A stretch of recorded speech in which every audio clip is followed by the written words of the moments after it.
So, if you remember some of the drills we did last week, they were all about closing distance. So, for example, if I go to the outside, let's me close the distance. Go to the inside, let's me close the distance. If I went underneath, let's me close the distance. Right ahead, touch, reach in, touch, reach in. Right? I did a bunch of these different drills. Go back to them. If he's swinging at my head like hook, I have shield, I have insert, and I have wrap. We'll do it in a second. Okay, so in other words, he's swinging at my head, I have shield, insert, and wrap. Okay. Now, a lot of people, especially young people, think the wrap is the real important one.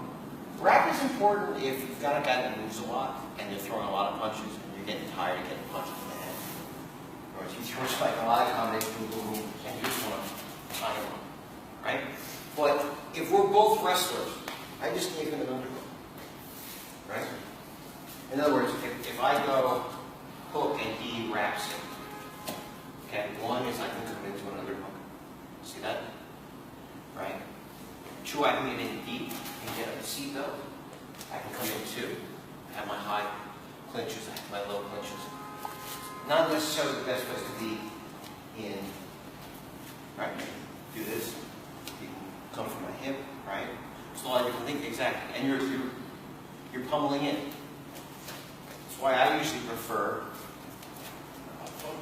okay, good to be aware of them, right? The insert. Because now I'm inside. So if he goes in, yeah, see, I'm on the inside. You see from where you are how I'm inside? Yep. Right? This is where I want to be inside. This is bicep grips, but obviously from here, I can get underhook. You know?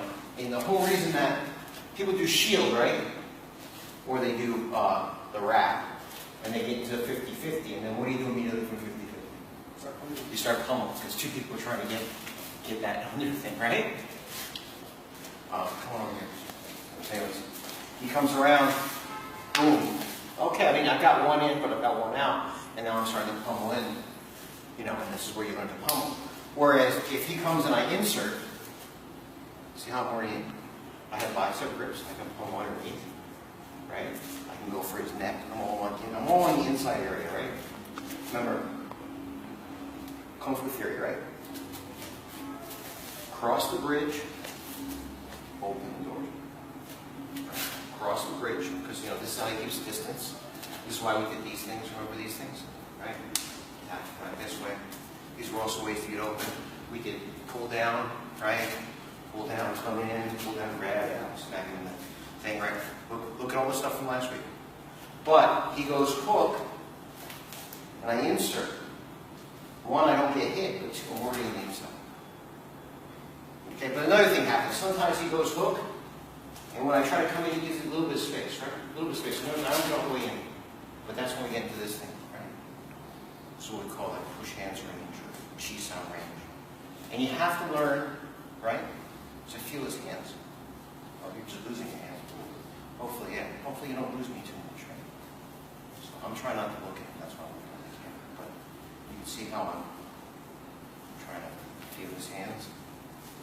Right? So, I mean, without resistance to the beginning, the easiest drill to do at the beginning is just roll. You're like this. Almost control. Almost contact. He's really stiff. Not stiff as front. Right? So good.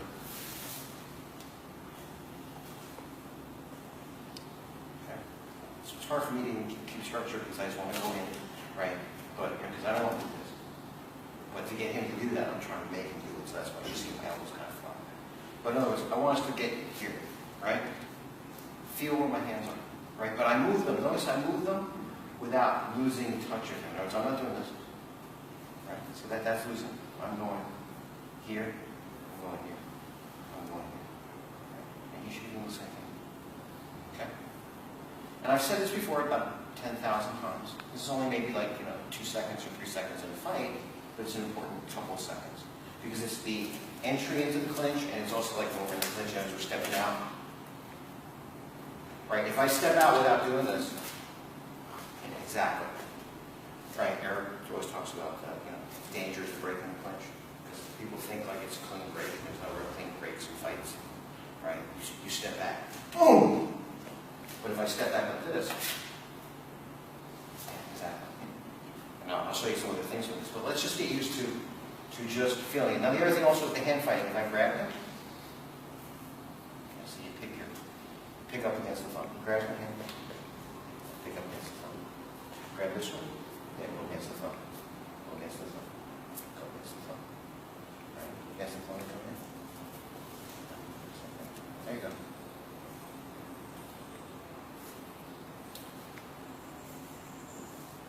This is what I want you to do. You're going to pen me. It's literally what you're going to do.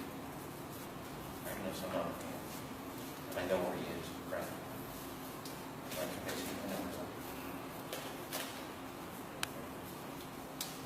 It's a friggin' game. It's a game right now. It's not that much technical.